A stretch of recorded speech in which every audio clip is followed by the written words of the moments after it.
और उसको कहो कि जब पीटीएम होती है हमारी या कोई सेमिनार आप देते हैं तो पेरेंट्स पर इसका दबाव बनाया जाए।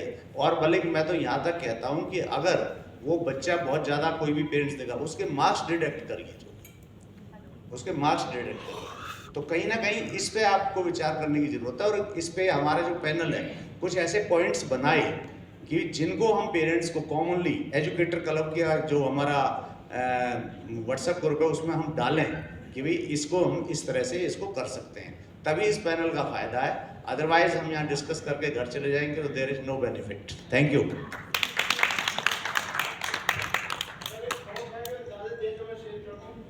सर मैं आपके क्वेश्चन का आंसर देना चाहूँगी सिंस यू आस्क्ड। तो बच्चे जब खाना खाते हैं और हम उनको फ़ोन दे देते हैं, कहीं पेरेंट्स के हाथ में भी मोबाइल है। पेरेंट हम ये नहीं कर सकते कि मैं तो टीवी देख रही हूँ और बच्चे को बोल दिया आप पढ़ाई करो, दैट इज़ नॉट पॉसिबल। तो घर में एक डिसिप्लिन होना बहुत ज़रूरी है। खाना खाते हुए डाइनिंग टेबल पे एक बास्केट रखें और उसमें सब अपने फ़ोन्स रखें कि ये half an our is only family time, ये हमारा खाना खाने का टाइम है, इसके बाद हम नेक्स्ट हाफ एन आवर हम मोबाइल देखेंगे। So there has to be clear guidelines even at home. School and parents को साथ में पार्टनर करना पड़ेगा, तभी बच्चे जो हैं सीख पाएंगे।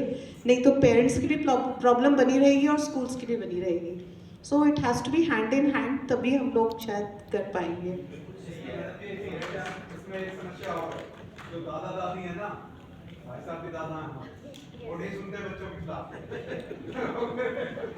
बच्चे सर्वोपरि हैं। सर हमने अभी एक पेरेंटिंग वर्कशॉप करी अपने स्कूल में और सारे यंग पेरेंट्स थे और उन्होंने बोला हम अपने बच्चों को ये सिखाना चाहते हैं, ये सिखाना चाहते हैं, मगर दादा दादी कह रहे हैं कोई बात नहीं, तुम भी सीख गए थे, ये भी सीख जाएगा, या फिर तुम भी बचपन में ऐसे थे और अब देखो कितने अच्छे हो गए हो।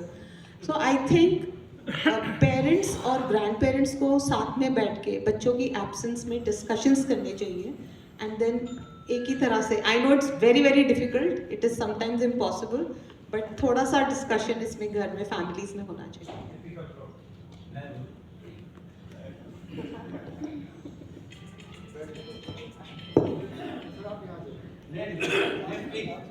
मैं यहाँ से ऐसा है कि एक उम्र और एक लंबे समय से 1965 में मैं टीचर बन गया था, जिन दोनों का फायदा उठाते हुए मैं अगर कहीं पर कहता हूँ तो मैं समझता हूँ कि पेरेंट्स या टीचर्स मेरी बात मान लेते होंगे।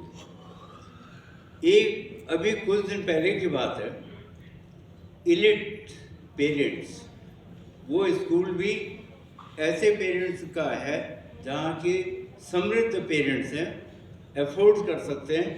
उस स्कूल में मुझे पेरेंट्स से मुखातिब होने का मौका मिला है और उसी दिन एक खबर ऐसे मिली कि टीचर ने बच्चे को कहा कि, या पेरेंट्स से कहा होगा कि बच्चों को आप मोबाइल मत दीजिए ज़्यादा, और अगर देते हैं तो थोड़े टाइम के लिए दीजिए, अपने सुपरविजन में रखिए कि क्या कर रहा है बच्चा।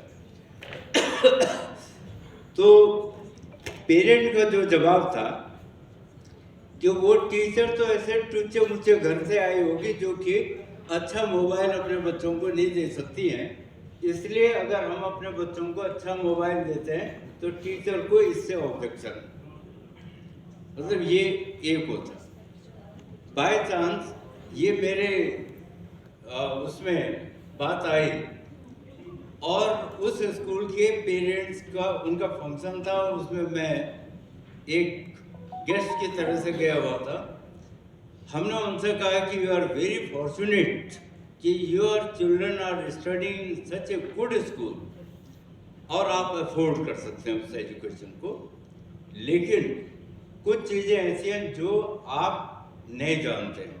मैं जानता हूँ क्योंकि मैं टीचर हूँ, आप इंडस्ट्रियलिस्ट हैं, आप लोगों के पास पैसा बहुत है, लेकिन शायद मेरी उम्र और मेरे एक्सपीरियंस के हिसाब से वो चीज़ आपके पास नहीं है जो मेरे पास है। मैंने इस ढंग से कहा कि आप अपने बच्चे को ट्यूशन भेजते हैं और कहते हैं कोई बात नहीं, बच्चा आज अगर स्कूल नहीं जाएगा ट्यूशन में पढ़ेगा, बिकॉज आप अपने बच्चों को एजुकेट कर रहे हैं कि कोई बात नहीं, टीचर के बदले ट्यूशन में तो हो जाएगा, unless you pose faith in the teacher of the school, आपका बच्चा कभी प्रोग्रेस नहीं कर सकता है। कोचिंग में तो वो एग्जाम ओरिएंटेड वो पढ़ाएगा, क्लास टीचर जो है वो बहुत ईमानदारी से नॉलेज इम्पार्ट करता है, वो जो है ज़्यादा नॉलेज देता है, इधर उधर की सारी बातें और ग्रुप में बताता है, उसका इफेक्ट ज़्यादा होता है।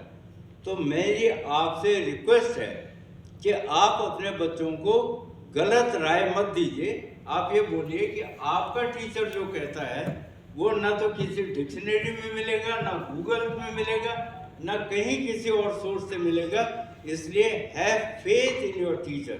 मैंने जब तक पेरेंट्स अगर अपने बच्चों को ये नहीं कहेंगे तब तक तुम्हारा बच्चा ज़्यादा प्रोग्रेस नहीं कर सकता है। और इस बात पर खूब तालियां पिटी हैं। और मैं आपको बताऊं, जब मैं बाहर निकला वहाँ से तो कम से कम 50 पेरेंट मेरे चारों तरफ खड़े हो गए, कहने सब बात तो आपने जो कहा है हम जानते हैं इस बात को, पर आपने जो कहा है यू वर्कड ए जामवंत इन रामायण, कि हनुमान को पता था कि कूद सकता है, वो जंप कर सकता है, लेकिन जामवंत ने याद दिलवाई है। कहने सर आज आपने जो बताया है मैंने कोई खास बात नहीं बताई है। तो इसलिए सबसे पहली बात ये है कि जो आप लोग हैं, आप टीचर हैं, आपकी ड्यूअल रिस्पॉन्सिबिलिटी होती है कि आप पेरेंट्स को भी एजुकेट करना है।